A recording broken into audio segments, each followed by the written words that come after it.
अंतरराष्ट्रीय युवा विद्वान, जैन दर्शन में यूनिवर्सिटी टॉप व गोल्ड मेडलिस्ट, जैन सिद्धांत एवं न्याय विषयों को सरलता से समझाने वाले, यूएसए, इंग्लैंड, ऑस्ट्रेलिया आदि अनेक देशों में जैन धर्म की महती प्रभावना करने वाले, पंडित टोडरमल पुरस्कार, युवा विद्वत रत्न आदि अनेक पुरस्कारों से सम्मानित मूर्धन्य विद्वान डॉक्टर संजीव कुमार गोधा, जयपुर द्वारा जानिए धर्म का मर्म। इस कार्यक्रम के प्रायोजक हैं श्रीमान वज्रसेन जैन, श्रीमती सुनीता जैन, श्रीमान शोभित जैन, श्रीमती सृष्टि जैन, आत्मार्थी श्वेता जैन और निर्ग्रंथ जैन, महावीर पीवीसी प्रोडक्ट्स, विश्वास नगर, दिल्ली।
क्षत्र चूड़ामणि नामक ये ग्रंथ और यहाँ 8वें लंब को आधार बनाकर कुछ चर्चा अलग तरह की यहाँ सामने आई।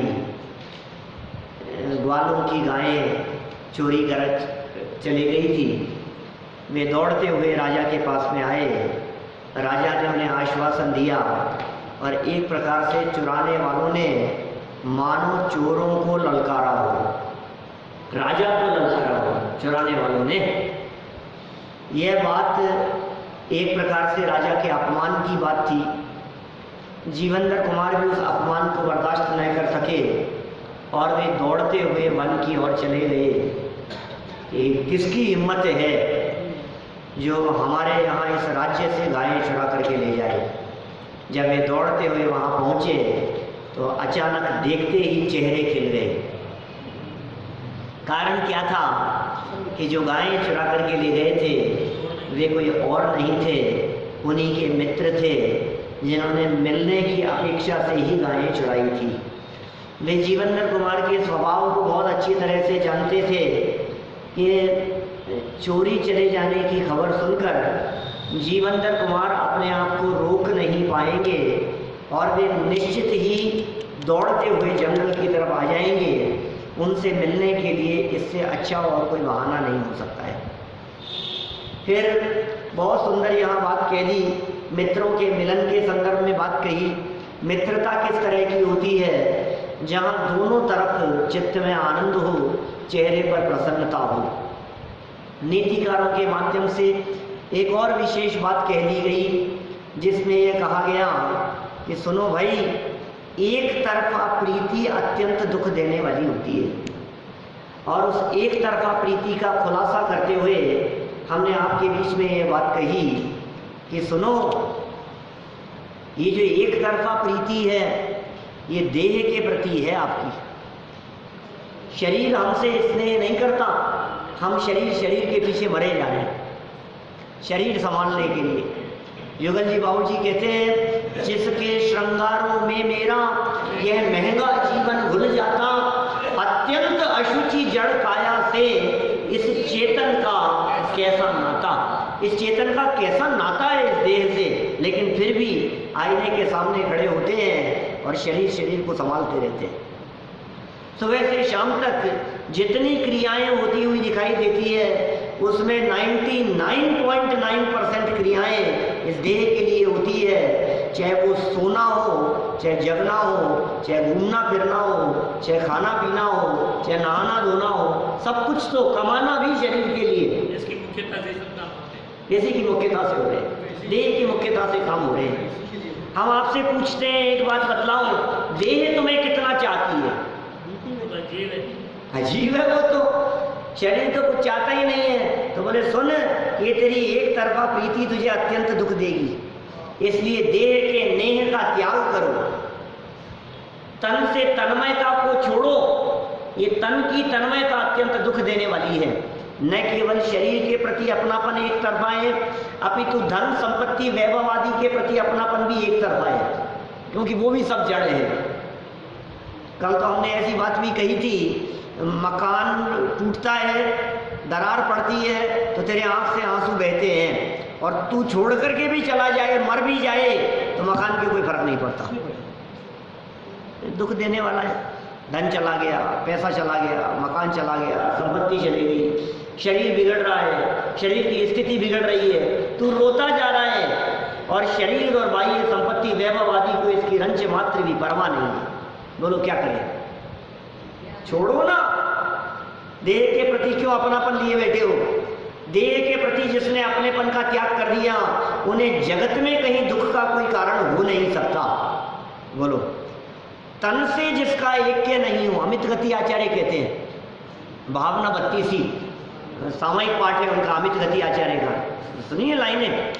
तन से जिसका ऐक्य नहीं हो, सुत तीय मित्रों से कैसे, चर्म दूर होने पर तन से रोम समूह रहे कैसे। चमड़ी उतर गई तो रोम समूह कहाँ रहेगा? शरीर के प्रति जिसका अपनापन टूट गया, बोलो अब पिताजी के प्रति हो सकता है क्या? शरीर से ही नहीं, शरीर से अपनापन नहीं है, बोलो पत्नी से हो सकता है क्या? शरीर से अपनापन नहीं है, बच्चों से हो सकता है क्या? शरीर से ही अपनापन नहीं है तो मकान से क्या होगा? सारे संबंध शरीर से, सारे संबंध इससे हैं। इसलिए वो दीक्षा के प्रसंग में 201 नंबर गाथा से कहते हैं आचार्य कुनकुन स्वामी अमृत चंद्र व्याख्या करते हुए कहते हैं, वे क्या कहते हैं? हे इस शरीर के जननी के आत्मा।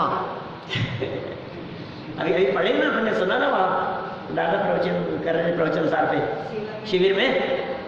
मतलब तुम हो कौन? तुमसे हमारा क्या संबंध है? मैं आत्मा हूँ, मेरा शरीर से संबंध नहीं है। और तुम कौन हो? तुम्हें भी क्या कहूँ जो दिख रहे हो शरीर। तो इस शरीर के जनक के आत्मा, शरीर का जनक सामने वाले का शरीर और उसका आत्मा, उसे संबोधन करके बात कर रहे हैं। कितनी मार्मिक बातें कही है भाई। शरीर से अपनापन टूट गया, अब सारे जगत से अपनापन टूट गया। जिसे हम ये कहते हैं ना, मोह छोड़ो, मोह छोड़ो, मोह कम होना चाहिए। मोह नहीं घट रहा है साहब, मोह घटे तो काम हो। सारे जगत में इस मोह मोह मोह के छोड़ने की चर्चा की जाती है। हम आपसे कह रहे हैं, जिसे आप मोह छोड़ने की बात कह रहे हो, ये किससे छोड़ना है? धन से, शरीर से, शरीर से मोह, ये असली मोह है। और किसी चीज के प्रति मोह मोह नहीं है। बाल बच्चे परिवार के प्रति मोह को मोह नहीं कहते हैं। मैंने एक दिन कही थी, एक इंद्री से लेकर के 4 इंद्री तक के जीव तो समूर्चन होते हैं, उनके माता पिता भाई बहन परिवार नहीं होते, तो उनके प्रति मोह भी नहीं है उनको। ये जीवन पूरा हो जाएगा मान लीजिए, तो बच्चों के प्रति मोह रहेगा क्या? और मोह रख करके आ जाओ जरा वापस, भगा दिए जाओगे, कीलित करवा दिए जाओगे, हैं? मंत्र तंत्र पढ़ करके भगाए जाएंगे। ले भैया भगाओ इनको, हमें नहीं चाहिए, पसंद नहीं है हमारे। और तो और मरने के महीने भर बाद की बात तो छोड़ो, अभी मर गए क्या, और मरने के बाद रास्ते में ले जाते समय उठ करके बैठ जाओ, छोड़ के भाग जाए सब। बोलो, इसलिए जब ले जाते हैं ना, क्या बांध करके ले जाते हैं कि उठ के बैठा नहीं हो जाए।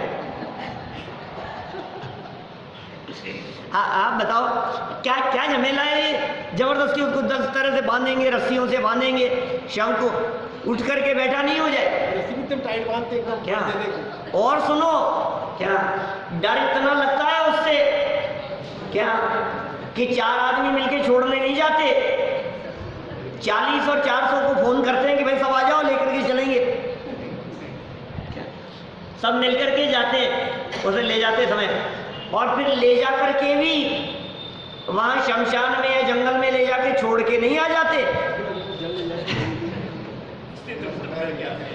वापस आ नहीं जाए, सब मिलकर के इकट्ठे होकर के उसको जला दो क्या, और तो और जल करके राख बन जाए तो हिंदू संप्रदाय में, और ऐसे तो उसकी राख तक को वो उड़ करके नहीं आ जाए उसे भी अस्थियां इकट्ठी करके गंगा जी में जाकर के, हरिद्वार जाकर के वहां करके आए उसको, हड्डियां भी। इतना ऐसी स्थिति है, ये शरीर के हाल है। तो भाई जो अंदर का चला गया है, ये शरीर तो अपने आप ही नाता टूट जाएगा, तो ये शरीर, इस शरीर नहीं नया मिल जाएगा, उसके प्रति हो जाएगा। यहाँ ये कहना है शरीर के प्रति अपनापन टूटे जीते जी, ये पुरुषार्थ का काम है। बाकी सबके प्रति अपनापन तो अपने आप टूट जाता है, कुछ दम नहीं है। मकान बेच दिया, तुम्हारा अपनापन टूट गया। टूटता नहीं है औरों के प्रति, नहीं, शरीर के प्रति नहीं, ये असली पुरुषार्थ है क्या। इसलिए अमृतचंद्र स्वामी 23वें कलश में जो बात कही, अही कथमपि मरपच करके तू एक काम कर बेटा, शरीर के प्रति अपनेपन का त्याग कर, मरपच करके एक काम करने योग्य तत्व कौतूहली सर, अनुभव कर, किसने, मूर्ते, ये जो मूर्त दिखाई देता है, पार्श्ववर्ती पड़ोसी बनकर, मुहूर्तम, एक मुहूर्त के लिए, एक मुहूर्त के लिए इस शरीर का पड़ोसी बनकर के अनुभव कर। क्या जैन साहब, कैसा अनुभव कर रहे हैं बताओ। ये तो मैं ही हूं, ये सुंदर चमकती हुई काया सोने जैसी दिखाई दे रही है, सोने जैसा रंग है और चांदी जैसे बाल है। ये कितना पुराना है इसका, अनूप जलोटा का है। ये जो दिखाई दे रहा है तुम्हारे को, ये चमकता हुआ, सुनो, ये ऊपर की चमक पर इतने आकर्षित मत हो, इस चमक में कुछ दम नहीं है। ये हालत ऐसी है, वर्क सोने का चढ़ा है गोबर की मिठाई पर।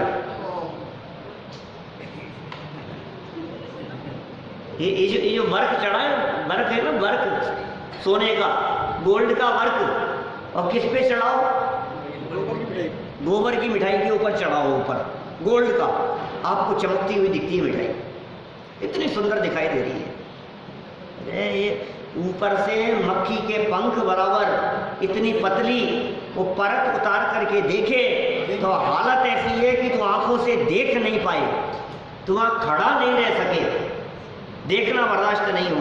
ये हालत उस गोबर की मिठाई की नहीं है, ये हालत इस शरीर की है। ऊपर से चमकती हुई, चमचमाती हुई काया दिखाई दे रही है, दिपे चाम चादर मढ़ी, हाड़ पिंजरा देह, और भीतर यासम जगत में और ना ही गिन गए, ऐसा घिनौना पदार्थ सारे जगत में नहीं है। ये भीतर की स्थिति है। बाहर का माल अंदर आ जाए, अंदर का माल बाहर आ जाए, बोलो अंदर जो है तो कौन देखना पसंद करेगा, कितनी देर देखना पसंद करोगे, और कब तक रहोगे, नाक मुंह सिकोड़ करके निकल जाता है। ऐसे ऐसे साड़ी से चलता है ना, साड़ी पहन कर साड़ी लगा लेते, नाक क्या बोलो, जेंट्स के पास में रुमाल हो तो रुमाल नाक के आगे लगा लेंगे, और रुमाल और कुछ नहीं हो तो हाथ ही लगा करके निकले। कि क्या है ये गंदगी, ये शरीर के अंदर की गंदगी है जो बाहर निकली है। इसलिए भाई देह के प्रति अपनापन तोड़ो, ये मुख्य बात है, ये मूल बात है। फिर भी बातें क्या कही गई यहाँ, बुद्धिमान लोग एक तरफा प्रेम नहीं करते, वे उनसे प्रीति करते हैं जिनकी प्रीति आपके प्रति दिखाई देती है। ठीक है ना, चलो आगे बढ़ते हैं अपन। ये यहाँ तक की चर्चा कल हो चुकी थी। पेज नंबर है अपने 391, 391 इतने पढ़ लिए क्या अपने। राजा दृढ़ मित्र को आश्चर्य, क्या हो गया, हाँ किताबें ले लो, तो बहुत किताब की कमी नहीं है। देखो देखो, राजा दृढ़ मित्र को आश्चर्य, जामा तरी चमत्कारो राज्ञो भून मित्र वीक्षणात् कृतिनोपि न गण्याहि वीतस्फीत परिच्छदः। जीवंदर कुमार के मित्रों को देखने से राजा दृढ़मित्र को अपने दामाद जीवंदर कुमार के विषय में अत्यंत आश्चर्य हुआ, आश्चर्य लग रहा है उसको। फिर नीति निश्चय से पुण्यात्मा पुरुष समृद्ध सेनाधिक सामग्री से रहित भी नहीं समझने चाहिए, अर्थात उनको बहुत सामग्री युक्त समझना चाहिए। ये कह रहे हैं बड़े गजब की नीति है। पुण्यशाली पुरुषों को कभी अकेला मत समझना, अकेला हो तो भी बहुत प्रभावशाली है वो। आपने क्या समझ लिया कि अकेला है? बिना सेना के गए ना ये जीवंदर कुमार, सेना साथ में नहीं थी, अकेले चले गए चोरों के बीच में। पुण्यशाली थे। नीतिकार कह रहे भाई साहब, पुण्यशालियों का जो प्रभाव होता है वो जबरदस्त होता है। अच्छे अच्छे लोग पुण्यशालियों के आगे घुटने टेक देते हैं, आपका पुरुषार्थ फेल हो जाता है पुण्यशालियों के आगे। अब्दुल कलाम साहब का एक वाक्य मुझे याद आता है। अब्दुल कलाम साहब कहते थे कि भाग्य और पुरुषार्थ में से यदि मुझे कुछ चुनने का अवसर मिले तो मैं भाग्य को चुनूंगा, ऐसा बोले वो।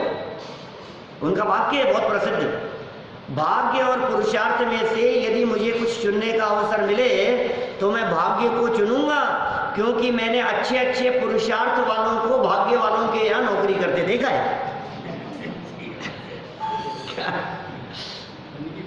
क्या क्या कहा?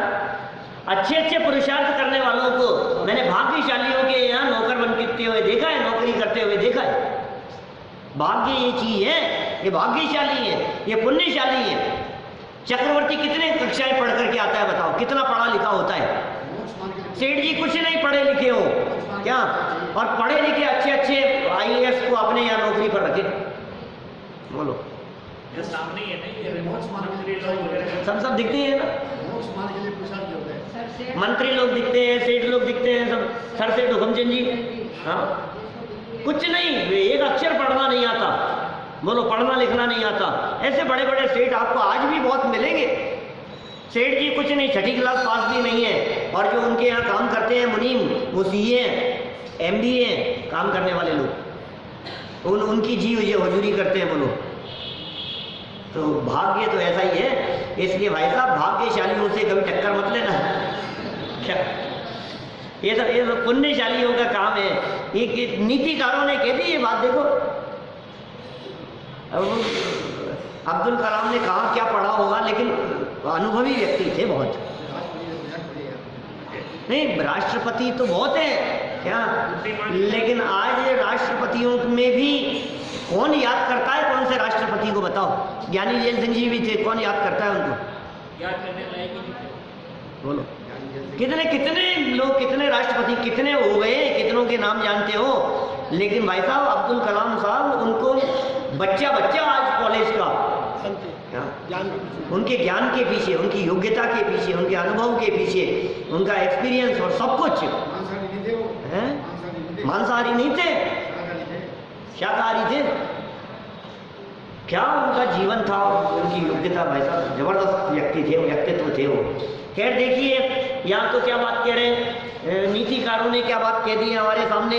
पुण्यात्मा पुरुष, वापस देखो लाइन, पुण्यात्मा पुरुष समृद्ध सेनाधिक सामग्री से रहित भी नहीं समझने चाहिए, अर्थात उनको बहुत सामग्री युक्त समझना चाहिए। अपने आप ही समझो मत समझो, सामग्री नहीं है तो क्या हो गया, वो सब है उनके पास में, वो अकेले ही बहुत है। जीवंदर कुमार की मित्र मंडली को देखकर राजा दृढ़मित्र को अतिशय आश्चर्य हुआ। वास्तव में देखा जाए तो पुण्यवान महापुरुषों को समृद्धि, परिवार और मित्रों से रहित नहीं समझना चाहिए। क्या क्या कह रहे हैं? पुण्यवान पुरुषों को समृद्धि से रहित मत समझो, पुण्यवान पुरुषों को परिवार और मित्रों से रहित मत समझो। वो पुण्यवान है, कब फौज खड़ी कर लेंगे तुम्हें अंदाजा नहीं है, और पुण्य वालों की खुद की अकेले की सामर्थ्य बहुत होती है। एक बार भरत चक्रवर्ती के संबंध में इस तरह का प्रश्न खड़ा कर दिया सेना ने, लोगों ने, बाहर के कुछ लोगों ने चर्चा करते हुए, यार 6 खंड के राजा, 6 खंड के राजा, वो भी नाम दिखता है इनका, युद्ध क्षेत्र में हम लोग जाते हैं, लड़ते हम लोग हैं क्या भाई, और नाम उनका होता है, सारी सेना जाती है, सारा युद्ध हम करते हैं, वो चक्रवर्ती का नाम 6 खंड के राजा है, विजयी है, विजयी है, ये काहे के विजयी है, ऐसी चर्चा 2-4 लोग खड़े होकर के कर रहे थे बाहर। आपको मालूम है चक्रवर्ती की कर्णेंद्रिय की सामर्थ्य कितनी होती है? 12 योजन तक के शब्दों को सुन ले। क्या एक रिद्धि है संभिन्न संश्रोत्र पदानुसारी, संभिन्न संश्रोत्र, भिन्न भिन्न शब्द समझ ले, ऐसी भी एक कर्णेंद्रिय की एक सामर्थ्य रूप रिद्धि हुआ करती है, रिद्धिधारी राज्यों में होती है। लेकिन चक्रवर्ती की सामर्थ्य भी कम नहीं होती, 12 योजन तक के कान से शब्दों को सुन लेवे, इतनी सामर्थ्य, 12 योजन तक से सुन लेवे हैं। 1 योजन 4 कोस का, तो 48 किलोमीटर है, 4 कोस 48 कोस हो गया, और 48 1 कोस में 3 किलोमीटर, और 48 कोस माने 150 किलोमीटर। आवाज करंट पकड़ लेते हैं उसको, आवाज पहुंचे चाहे नहीं पहुंचे, लेकिन कर्णेंद्रिय की ऐसी सामर्थ्य है, यहाँ बैठे बैठे अजमेर में यदि कहीं कोई बात चल रही हो, 2 लोग बात कर रहे हो, और चक्रवर्ती यहाँ बैठे बैठे उनकी आवाज बात सुन ले, ये कर्णेंद्रिय की उनकी इतनी फ्रीक्वेंसी है, उनकी सुनने की ताकत। 84 लाख हाथी और 18 करोड़ घोड़ों में से रात को कौन सा घोड़ा रोता रहा, दर्द के मारे कराता रहा, कितने नंबर का, ये चक्रवर्ती पहचान लेते हैं वो लोग, और सुबह बुला करके आदेश दे देवे, ये इतने करोड़, इतने लाख और इतने हजार, इतने 100, इतने वाला जो घोड़ा है, इतने नंबर वाला, उसकी तकलीफ है पैर में, जाकर के संभालना उसको। वो रात भर सोया नहीं, वो रोता रहा। कैसी सामर्थ्य, कर्णेंद्रिय की सामर्थ्य। तो घटना क्या चल रही थी जनता, चक्रवर्ती के अवधि ज्ञान का तो मेरे को ऐसा पढ़ने में नहीं आया ध्यान में। बिना अवधि के सामर्थ्य, इंद्रियों की सामर्थ्य बहुत है। स्पर्शन इंद्रिय की सामर्थ्य 9 योजन को जानने की है, चक्षु इंद्रिय की सामर्थ्य 47,263 योजन तक जान लेने की है। चक्षु इंद्रिय की सामर्थ्य 47,263 योजन, सूर्य विमान तक। अकर्तन चैत्यालय के दर्शन कर लेंगे। सूर्य जब पहली गली में होता है और चक्रवर्ती जब अपने महल की छत पर होता है, तो महल की छत से लेकर के सूर्य बिंब की दूरी 47,263 योजन होती है। कैलकुलेशन करके निकाली है मैंने अपनी पीएचडी में, कैलकुलेशन करके फिगर दिया आचार्यों ने, 47,263 योजन। अब वो कैसे कैसे घटित होता है, कितना कहाँ से कैलकुलेशन होगा, कहाँ कितनी है, कितनी हाइट, इतनी दूरी, और यही इस तरह से बैठता है सब। बोलो सो आप सोचिए कितनी उसकी सामर्थ्य है। बाहर सुन लिया चर्चा, बुला लिया उनको, उंगली टेढ़ी करके बैठ गए, अपनी सिट की उंगली को, हैप्पी सिट की उंगली को टेढ़ा करके बैठ गए। यार उंगली टेढ़ी हो रही है, सीधी नहीं हो रही, सीधी करे कोई, कौन सीधी कर सकता है? सेनापति को बुलाया, अरे अभी सीधी कर देता हूँ, क्या दम है? एक उंगली को सीधी करने में टेढ़ी हो गई, एक को सीधी करने में क्या होगा? अभी कर देते हैं हम, इस उंगली को सीधी करना है ना, ताकत लगाई उसने, कुछ नहीं हुआ, बहुत ताकत लगा ली, एड़ी से चोटी तक का जोर लगा लिया, उंगली सीधी नहीं हुई। अब क्या करें? धीरे धीरे करके बेटा सबको लगा दिया उंगली सीधी करने के लिए। दूसरे लोगों ने ताकत आजमा ली, और दूसरे लोगों ने ताकत आजमा ली। राजेश जी भाई साहब, चक्रवर्ती के उंगली की बात कर रहे हैं अपन। एक सिट की उंगली टेढ़ी कर ली उसने जानबूझ के, और सुनो, हाथी लगा दिए, घोड़े लगा दिए, रथ जोत दिए गए, पूरी सेना लाइन से लग गई, उसके बावजूद उंगली सीधी नहीं कर सके।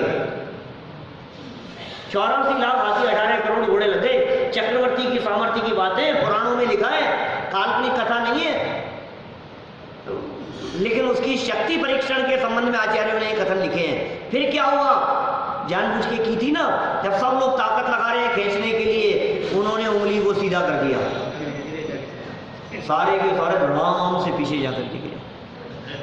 और फिर अचानक उन्होंने उस उंगली को वापस ऐसे खींचा तो सब खींच करके सब नहीं, सबके अलग अलग है, सबके अलग अलग है।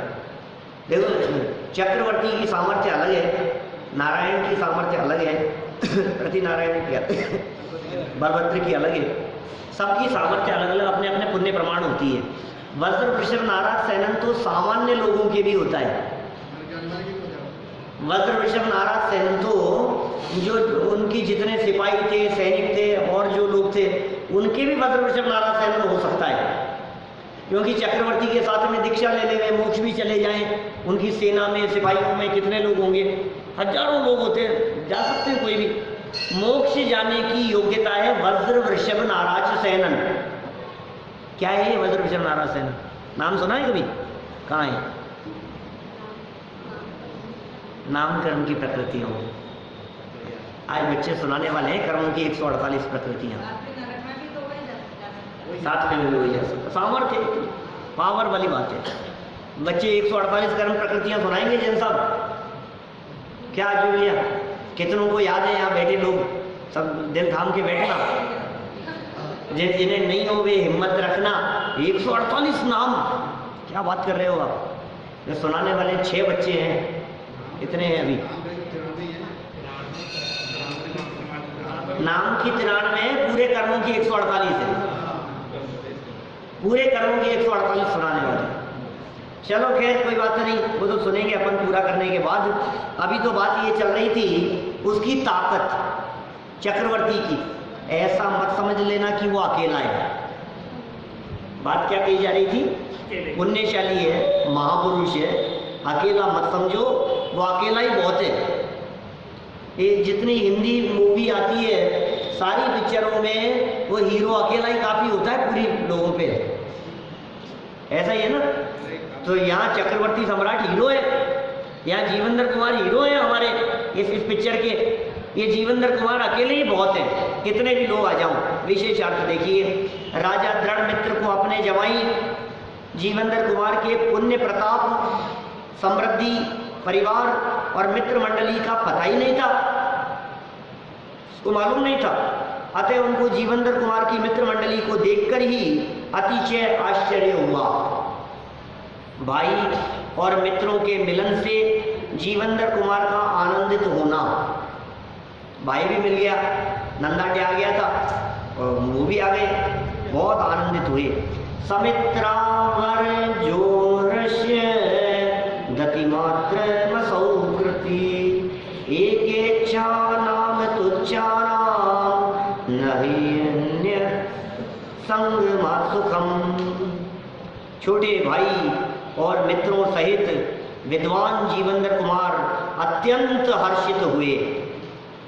निश्चय से श्रेष्ठ पुरुषों के एक सी इच्छा रखने वालों के समागम से बढ़कर और कोई दूसरा सुख नहीं है। क्या क्या नीति नीति नीति क्या कही? नीति नीतियों की तरफ ध्यान दिया करो, आप तो बड़े मार्मिक होती हैं। निश्चय से श्रेष्ठ पुरुषों के दूसरा सुख नहीं है। वाक्य क्या है? श्रेष्ठ पुरुषों के दूसरा सुख नहीं है। किसके समान? एक सी इच्छा रखने वालों के समागम से बढ़कर।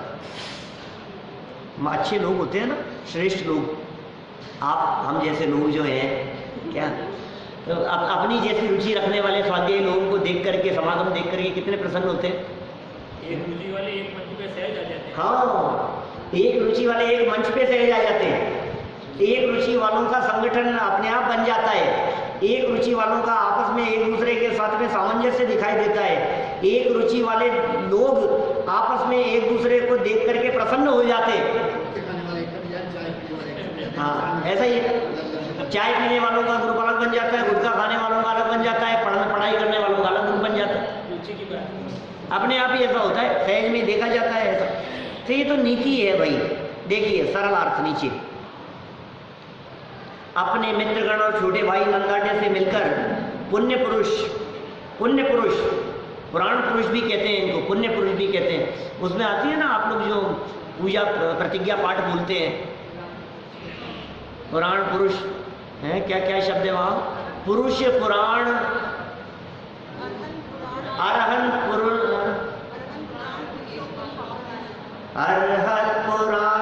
पुरुषोत्तम पावनानी वस्तु नून बखिलान्य में कहे। क्या है? अरहत पुराण पुरुषोत्तम पावनानी। और वो इसका हिंदी काले में क्या लिखा? पुरुष पुराण जिनेश्वर अरहन एकमात्र वस्तु का स्थान। पुरुष पुराण जिनेश्वर अरहन, ये पुराण पुरुष क्या है? पुरुष पुराण, पुराण पुरुष क्या होते हैं? ऐसे महापुरुष जो मोक्षगामी हैं, 169 महापुरुष लगा लो सब, वे पुराण पुरुष कहलाते हैं। ये जीवंदर कुमार भी पुराण पुरुष थे, ये पुरुषोत्तम है। ये देखिए, पुण्य पुरुष जीवंदर कुमार को अत्यंत आनंद हुआ, आनंद नहीं अत्यंत आनंद हुआ, क्योंकि समान विचार वाले भाइयों और मित्रों की संगति से, समान विचार वाले मित्र, समान विचार वाले भाई, इनकी संगति से महापुरुषों को सर्वाधिक प्रसन्नता होती है। बहुत प्रसन्न होते हैं ये, सर्वाधिक प्रसन्नता होती है उन्हें। विशेष अर्थ देखें आगे। मनुष्य को इष्ट के संयोग, जैसे माता पिता इष्ट संयोग है, ये सब भाई बहन आदि के मिलने पर प्रसन्नता होती ही है, तथापि इन सब से भी अधिक इष्ट मित्रों के मिलने से प्रसन्नता होती है। उनका संयोग अत्यंत प्रिय होता है। इसका एकमेव कारण विचारों की समानता ही है। ये बहुत बड़ी बात कह दी है इन्होंने यहाँ।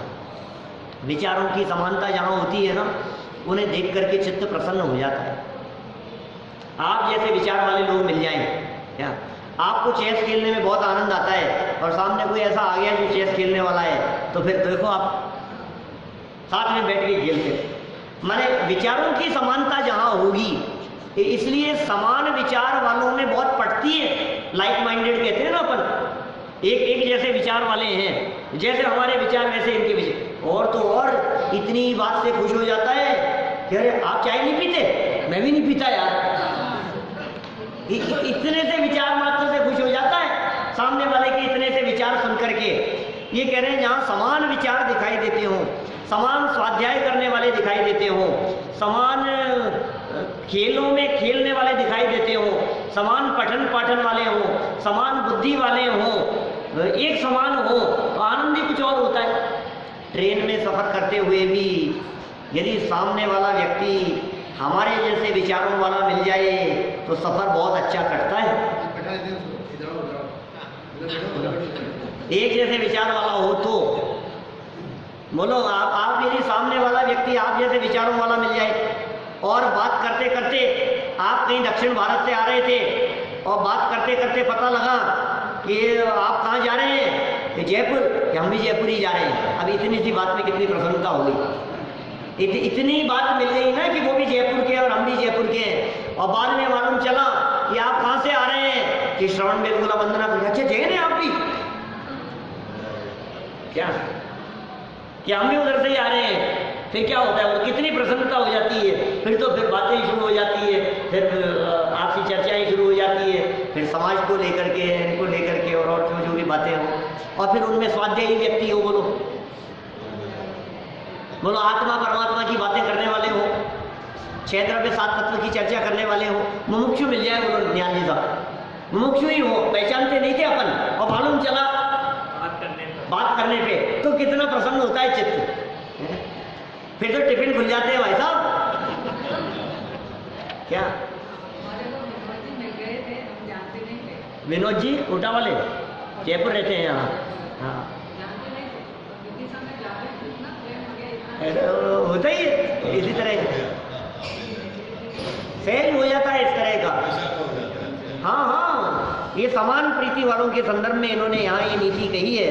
ये संयोग इनका एकमात्र कारण विचारों की समानता है। चलिए नीचे पैराग्राफ देखिए। मित्र की मित्रता में मूल विचारों की एकता ही है। मित्र की मित्रता में मूल क्या है? विचारों की एकता। विचार नहीं मिलते ना तो दोस्ती भी नहीं होती।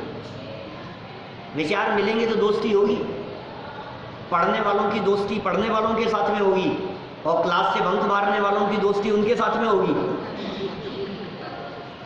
ऐसा ही है, उसमें क्या है? क्रिकेट खेलने वालों की दोस्ती फुटबॉल वालों के साथ में नहीं होगी, क्रिकेट वालों के साथ में होगी। बिल्कुल सहज है, ऐसा बिल्कुल नियम। माने समान विचार वालों में ही मित्रता होती है। मित्रता का कारण भी यही है, ये तो मन मिलते हैं बहुत। इस मनुष्य को एक बार भोजन पानादि में अनुकूलता न हो तो चल सकता है, परंतु अपने विचारों से अनुकूलता रखने वाले मित्र अधिक अपेक्षित होते हैं। इस कार्यक्रम के प्रायोजक हैं श्रीमान वज्रसेन जैन, श्रीमती सुनीता जैन, श्रीमान शोभित जैन, श्रीमती सृष्टि जैन, आत्मार्थी श्वेता जैन और निर्ग्रंथ जैन, महावीर PVC प्रोडक्ट्स, विश्वास नगर, दिल्ली।